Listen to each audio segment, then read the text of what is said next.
My partner's mother lied and my family took his side. 3 days ago, my partner 32M, his mother, and I 25F, we've been together for 8 years on and off, were on our way to his sister's house for her daughter's birthday. Just the night before my partner and I had an argument about kids. Nothing new lately, he wants one, and we've been trying for a few months now. Anyway, I said we need to see a doctor. He believes that we're both healthy and young, and if anything then we're doing something wrong. I was already exhausted from work and wanted to have some rest, so I didn't argue much, which only made him even more angry. I sat up and let him have his moment, then slept. Next day we went to pick up his mother. I tried to start a conversation, but he just kept nodding. Now, with his mom with us in the car, I tried my best to lighten the mood so she doesn't feel uncomfortable. 5 mins or so, he said. Can you shut your mouth for a minute? I don't want to hear your voice. His mother asked him what's wrong. All I said was, I know what's wrong with him. He stopped the car and yelled at me that since I know what's wrong, then I for sure know what an immature BTCH I am for starting a discussion with no intention to communicate. Mind you, he was the one who started it and refused to lower his voice and sit down so we communicate like adults. All this time his mother in the back seat just watching. Growing up in a house where everyone yelled to prove their point. I hate raised voices, and him screaming at me for an argument we had yesterday on our way to a birthday party we're supposed to enjoy. Made me lose it and snapped at him. Can you stop f***ing screaming? Can't we talk about this when we're back home? He grabbed my face and told me to never talk to him this way, especially in front of his mother. To this moment she said nothing. His grip on my jaw kept getting worse with every word. He did this before but never used this much force. So to take his hand off me, I tried to grab his wrist and push, but ended up scratching him a little. I swear to God I didn't mean to. I just couldn't bear the pain and wanted him to let go.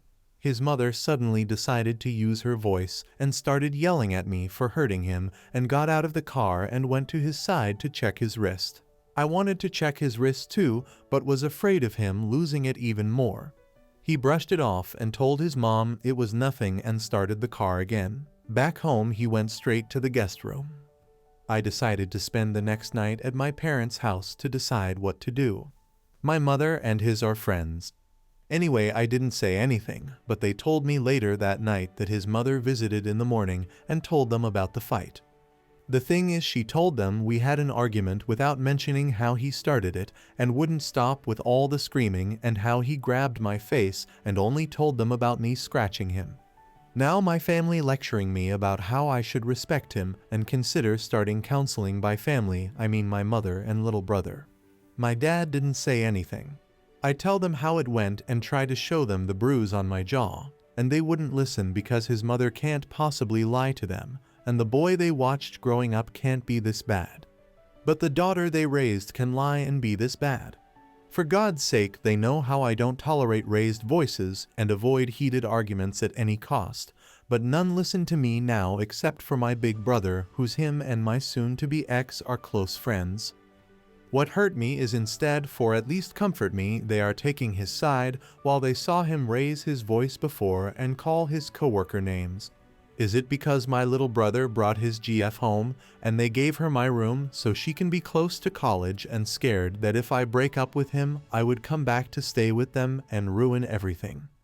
I have a stable job and can take care of myself just good. I want to go back to break up with him and pack my things, but can't even look him in the eye now for what he made me go through. He called and texted, but like I said, I don't even want to hear his voice. He apologized for what he did in a few texts. I'm thinking about showing them to my family. But I feel sad I need to do that so they support me emotionally. All my things are there, and I never did this before because he's my first everything. I'm mad that his mother lied for him while my family didn't even listen to me. I'm thinking fuck them all except my big brother. Update. Hi. Thank you all for your opinions on my previous post. The night I shared that post, I didn't sleep a wink, but had to go to work anyway. I didn't want to go back to my parents' house, but had nowhere to go, which made things even more complicated. I was tired, and all I wanted was to sleep, but younger brother wouldn't let me. He kept trying to talk about it and repeating the things his mother told them. I literally felt like my eyes were going to shut on their own from exhaustion. Suddenly, I felt his hand under my chin. When I looked up, his face was so close to mine, checking the bruise, and I pushed him. I know what I did is wrong, but at that moment he wasn't my younger brother or anyone I know. I don't know how to explain this part, but it was sudden and didn't realize what was happening, I guess. I just don't know why did I push him, not too hard but enough to make him back off a little. I think lack of sleep messed with my head, but still. When I realized what was happening, I apologized immediately, but he didn't take it well. My mother told him it's okay, she's just exhausted, and then said, "Why didn't you just show us the bruise yesterday?" I told her, "That's exactly what I tried to do, but you wouldn't listen." In her defense, it was covered with makeup and didn't look bad, okay? She said my partner and I need to sit down and sort things out, and that I should apologize for the scratch too. I did the moment it happened. She also offered to call and ask him to come tomorrow so we could talk and fix things. I was so tired to argue with her, so I grabbed my things and got out. I'm writing this post from my hotel room. It's temporarily. Yes, I have a stable job, but can't afford staying here for long. I need to be careful with my money since I'm gonna need to find myself a place, buy furniture and other things. I sent him a long descriptive text where I mentioned everything that happened that day.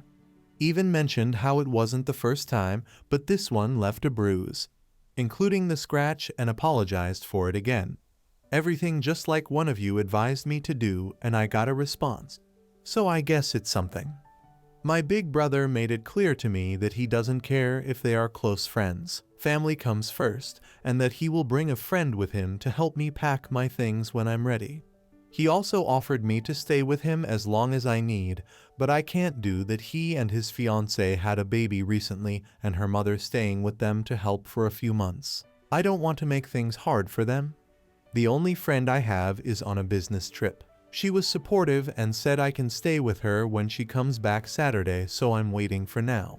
She's the only friend I have that I can trust. I never felt the need to have more than one since him, and I used to do pretty much everything together. I can't help but feel like I'm overreacting. I do want to leave and acting on it. But then again, this thought keep crossing my mind that he's not always like this. I know I'm an idiot. I'm just sharing this with you because I can't be this honest with my brother and definitely can't say this to my family too. My brother advised me to not answer his calls and texts until I leave so I don't give him a chance to talk me out of this. My father called me this morning and apologized for not saying anything. He offered money, $2,500. I don't think I should accept it. By the way, he loves my mother to death, and for him whatever she says goes since forever. So to be honest, I'm not disappointed that he didn't stand up for me that day. At least he didn't try to shut me up.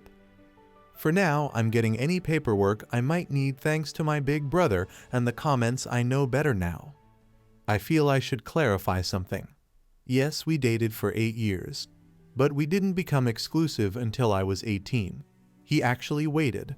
It was my older brother's idea though. His only condition was that nothing would happen between us until I turned 18. You know what I mean by nothing.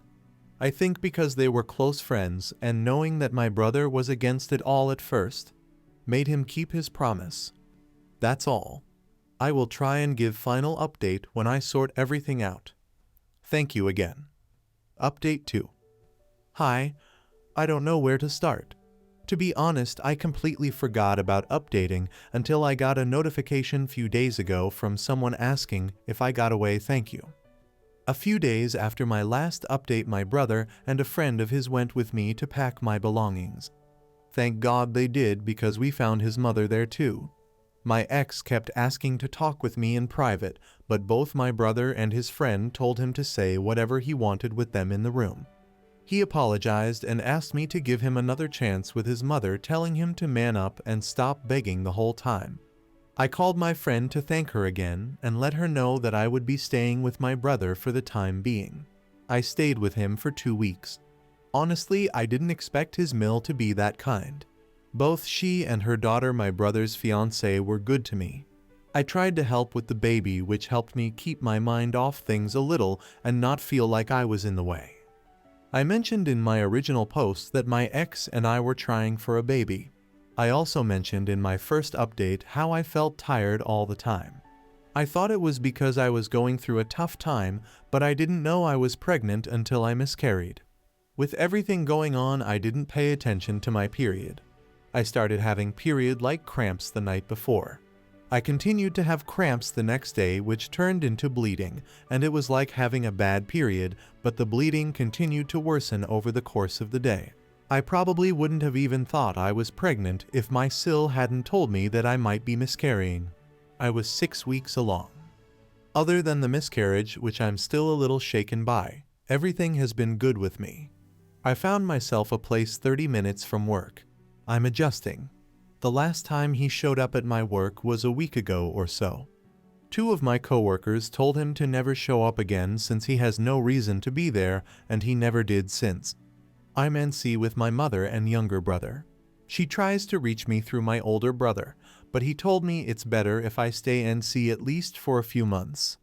When I posted, I was more focused on his mother lying to my family, but the real issue was him doing that in front of her. If she hadn't visited and lied, I probably wouldn't have told my family and never posted here. So I would have never known that's not how things work, and that's not how my partner should treat me. I sometimes think about my ex. I know I seem weak, but I've known him for so long, and he was my first everything. But now I don't have to worry about a lot of things. I wake up relaxed and don't have to worry about messing something up. By the way, my first therapy session is this Tuesday. That's all, thank you. Next story. My stepmother tried to donate my children's clothes behind my back. I don't want her near my family anymore. For context, I 34F live in Brazil. I'm not sure how well other countries are being informed of this, but the state of Rio Grande do Sul has been going through a devastating flood that is engulfing entire towns and affecting thousands of people. My family doesn't live in Rio Grande do Sul, but we, like many others, are donating to the survivors. I live in an apartment with my husband 37M and our children 10M and 6F. A couple weeks ago, we organized some of our kids' old clothes to donate. My father and stepmother told me that they were donating their clothes as well, and offered to stop by, pick up our clothes and donate everything together. I agreed. The day of, I had an emergency at work. I left the clothes in 2 bags by the front door, gave my father the password to our place. We have a keypad lock, and changed the code frequently, and asked if he was okay stopping by while I wasn't there. He agreed, but later told me he was busy, and his wife would go instead. Some time later, my stepmother texted me, confirming she'd gotten the clothes. When I got back home, both bags were still there. I instantly got confused. I started pondering what clothes my stepmother had picked up, which led me to check my kids' closets. Sure enough, half my daughter's clothes were gone, as well as about a third of my son's. I called my father. Thankfully, they hadn't taken the donations anywhere yet, so I was able to get everything back. My stepmother explained she couldn't find the bags, so she just went to the closets and picked up whatever looked like it wouldn't fit them anymore. If anyone else had done this, I probably wouldn't be this upset. Sure, the bags were right by the door, but I've been inattentive before. It happens. But knowing my stepmother did this drives me mad in ways I can't describe. My relationship with my stepmother has always been bad. She was emotionally abusive towards me and my little sister when we were young. I could write a book about the damage she caused, but there's one particular part of the abuse that's relevant here. Early in her relationship with my father, she put on some weight. When she started making efforts to lose it, she decided the entire family needed to do so as well. She told me then a preteen and only slightly overweight and my sister this started when she was 5 that we were obese, forced us both into increasingly restrictive diets and tried to monitor what we ate at our mom's place. We were too young to understand what was actually going on, so my mom didn't realize how abusive the situation was until years later. From that moment on, our contact with our father, who joined in on the restrictions most of the time, and stepmother was mostly limited. We both managed to reconcile with our father, but the damage had been done. To this day, I have a complicated relationship with food. Years later, my stepmother was diagnosed with BPD. She's still in therapy and has apologized, but I never forgave her and I never will. I'm cordial with her, but only for my father's sake. She's tried to make comments about my daughter's weight before, but me and my husband and sometimes my father always shut her down. Every time my stepmother buys her clothes, they are at least 2 sizes too big. We always exchange them. My daughter is actually small for her age, which only makes this more ridiculous. Looking at the clothes she tried to steal from my kids almost made me weep. Every single piece was either brand new or just fit them perfectly. Some of their favorite clothes were there. There's an astronaut onesie my daughter got for her birthday, literally 2 weeks ago, that she's obsessed with. 4 of her favorite dresses, some of her costumes, her ballet uniforms, and a few shirts she also loves were almost gone forever as well. She stole less from my son, but still took many of his favorites as well. I'm cutting contact with my stepmother. My husband agrees with me. I don't care how much therapy she's done or how much she seems to have improved. I don't want her anywhere near my family ever again. This was the last straw. I refused to let her damage my children the way she damaged me. But I don't know how to talk to my father about this. We've both put a lot of effort into our relationship, and I don't want to lose whatever we still have. Update. I spoke to my father a few days ago to inform him that my family would be cutting ties with his wife. There's not much to say about the conversation itself, but we did have a small fight about it. From his perspective, I think it was more of an "I'm upset" fight than a "I think I'm right" fight, so it wasn't too hard to get him on my side. I had written a draft of what I'd wanted to say, but I only used half of it. I focused on the facts first, as that's usually what works with my father. His wife raided my children's closets without permission and stole clothes they still wore and treasured.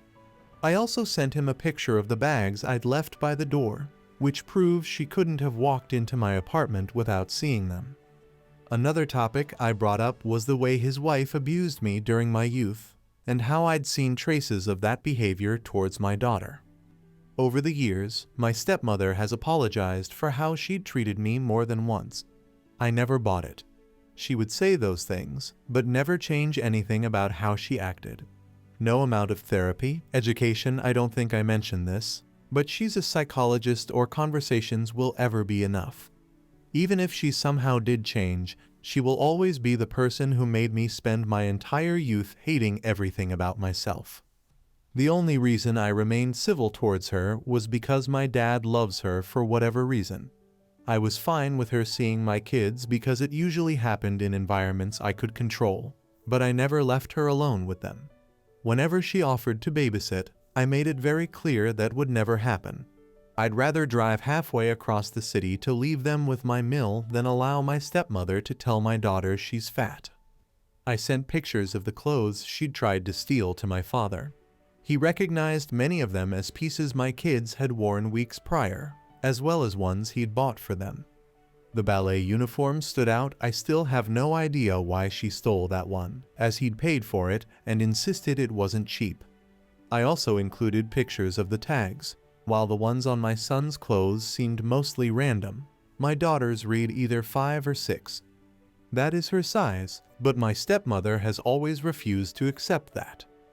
Once I'd told my father all of the above, he agreed that there was no way she'd stolen those clothes by accident, and it was best for me and my family to distance ourselves from her. I can tell he's hurt by this, but it's not me he's upset at. Even if it was, he knows my kids are my priority, and he can't change my mind on this. I allowed him to tell his wife. She's trying to contact me, but I've been ignoring her calls and texts. Before the week is over, I'll decide whether to block her or just keep her on mute. My children aren't dumb. They will notice her absence, but I don't think they'll care much, as they were never close with her. She tried to play a grandma role with them, mostly just trying to push them to call her that. But it never worked. It's great to know my kids won't miss her. My husband and I are trying for a third and last, and I'm glad they'll never even meet her. I'm still very upset. As much as I've always known she would never change, stealing from my children was something I could have never imagined she'd do. But I am much better than I was last week, which is enough for now. Thank you for all your love and advice. Next story. My daughter came out to me and wants us to cut ties with my conservative parents while I try to find a middle ground solution without breaking my family apart. Using a throwaway account for obvious reasons. For context, we live in a traditional part of a first world country that has not yet fully normalized and accepted queerness. Children 18 plus that are still living with their parents is normalized, which is why my daughter still lives with me. I'm retired. She works a part-time job and goes to college at the same time. Today, my daughter 25, let's call her Jane fake name, obviously, came out to me 55F, widow as gay, and I need advice on how to proceed. I know I can just Google it, but I'm seeking more specific direct advice. I obviously told her that I support her and she'll still be my daughter no matter what. But here's the thing. I've been raised by extremely religious and conservative parents 75M, 73F who do not tolerate the queer community. Jane knows this and believes we should both just cut ties with them. She even went on a rant about how family is the one you choose, not one that is picked for you.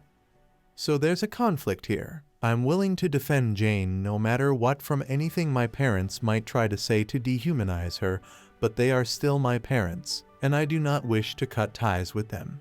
But at the same time, I do not want to upset Jane. So, I came up with a sort of middle ground solution. I can try to change their worldview.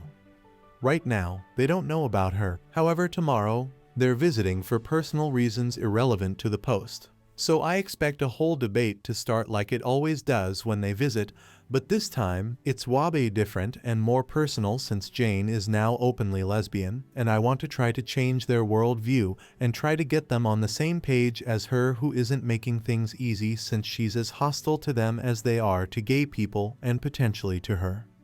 That's when problem #2 arises. Jane believes they're not going to change and will further try to find a way to criminalize her. I told her they're my parents, and it's not fair for me to cut ties with the people that raised and fed me until I was able to walk on my own. That's when she went on the rant about family being the people that you choose. I ended the conversation by changing the subject entirely to bide some time. So, I came to post this in hopes that someone might help me find a way to make both parties happy without causing my family to break apart. TL Doctor. My daughter 25F came out to me 55F, widow and wants to cut ties with my parents 75M, 73F who are extremely conservative. I believe I can change their worldview, but daughter is not willing to give it a try. So I need help playing peacemaker before all hell breaks loose when they visit tomorrow. Update. So my parents came, everything was going well, but then my mom said something questionable about my daughter's foreign college friend, which sparked an argument between all three of them. In the heat of the moment, Jane came out to them. One thing led to another, and my dad made a snarky remark which prompted me to intervene. This started a shouting match between my parents and I while Jane stood aside and seemed nervous. She told me to stop, but I couldn't. It was already too late. My parents made even more homophobic comments, and I started the personal attacks. At this point, Jane was in another room, and while things calmed down, I went to check on her and saw her crying. We started talking. In the end, she admitted she was going to cut ties with me, but decided against it since she now knows she can fully trust me but still feels guilty. Reassured her that everything is going to be all right. In the end, she told me she wants to invite her girlfriend over who she's been dating for 2 years now and only felt safe doing so now that she knows I fully support her. Back to my parents, they still seem to be giving me the silent treatment, but they left. Guess that's the last time I'll see them here. Not sure what's going to happen. I'll try to mend things between me and them, but at least my daughter now feels safer, which is what matters. TL Doctor, parents came and left. An argument sparked which made Jane come out in the heat of the moment. I stood by her, had a shouting match with my parents who are now giving me the silent treatment, but my daughter seemed to trust me a lot more, which is great seeing as I risked getting cut out by her according to her. Next story. My mill doesn't let me have sex with my husband. My husband and I got married a year ago. He and I didn't live together before. In fact, we hardly saw each other because we both worked and studied at the same time. So our time was quite limited. We got married and went to live together in his apartment. Unfortunately, 2 months after our wedding, his father died in an accident. My mother-in-law and my husband, who is an only child, were devastated as it was quite sudden. My mother-in-law, left alone, began to suggest to my husband that we move with her to her house to keep her company. But because she is from another state, we couldn't due to our jobs and college. Then she came to us. Our apartment is 2 rooms, so my mother-in-law occupied one and my husband and I occupied another. I mean, my mother-in-law never liked me. She is one of the mothers who think that no woman is good enough for her son. As a couple who are still in the honeymoon stage, we had sex very frequently. Every day, even up to twice a day. This changed when my mother-in-law arrived, since the apartment is small, so I didn't feel comfortable doing it with her living there. The thing is that when we did have sex with my husband, my mother-in-law magically interrupted us. It didn't matter what time it was. Even if it was 3 a.m., she casually got up and knocked on our door asking, "What are we doing?" or telling my husband that she feels bad because her head hurts or things like that. This has been going on since my mother-in-law moved in with us. It's been a stressful 7 months. Besides, I have no privacy of any kind. She criticizes everything I do, especially my food. My husband tries to give me my place, saying things like, "It's not true, Mom, the food tastes good." What really annoyed me was the fact that she started saying that several things of value and money were lost in her room casually the day I stayed at home. I had the day off from work and study in the afternoons. I really got fed up. I told my husband that this really wasn't what I expected. I agreed to let her move in with us because my father-in-law passed away, and I was really trying to be empathetic to her and her pain, but I'm not going to let her call me a thief. Now I'm at my parents' house. My husband keeps calling me and sending me messages to come back, but I don't know what to do anymore. This is really stressful. Update. Hello, good evening. Thank you all for your advice and comments. I tried to read them all. I wanted to give you a little update. I returned with my husband last Thursday. While I lived with my parents, we were talking and seeing each other. The first time I agreed to talk to him, I told him that he really had to do something about his mother because our relationship was going down the drain. He kicked his mother out. She didn't take it so well. Remember how I told you she wanted to sell her house? Well, she actually did. She put her house up for sale. What surprised me so much is that she listed her house for sale at well below the average cost considering where that house is located. Apparently, she was about to close the deal with some potential buyers. She hasn't communicated with anyone since she left. We also don't know if she returned to her house. And now everything is fine. My husband also thanked me because he couldn't stand having his mother in our apartment anymore. I also made it very clear to my husband that if his mother had behaved differently, I would never really have minded if she stayed with us. I feel a little bad for her, but she really brought it on herself. I was always kind despite her treatment. Thanks guys for your comments and advice. Update 2. Hello, it has been several months since the last update. Long story short, my mother-in-law returned to our apartment. After my husband kicked her out, she didn't contact us for about 2 months. Then she began to resume communication with my husband. 3 months ago, we received the news that my mother-in-law was diagnosed with stage 4 stomach cancer. My husband asked me to move her mother back with us, and given the situation, I accepted. But she continues with the same attitude from the beginning. and now it is worse since she needs various care, and I must take care of her. I quit my job to take care of her full time. We are drowning in debt since my husband's salary is not enough to cover all expenses. My husband suggested putting my mother-in-law's house up for sale again, and she refused, saying that it was the only thing she had left, and that she wanted it to be my husband's inheritance. I hope you guys like this video. If you did, make sure like, comment, share, and subscribe the channel James Stories.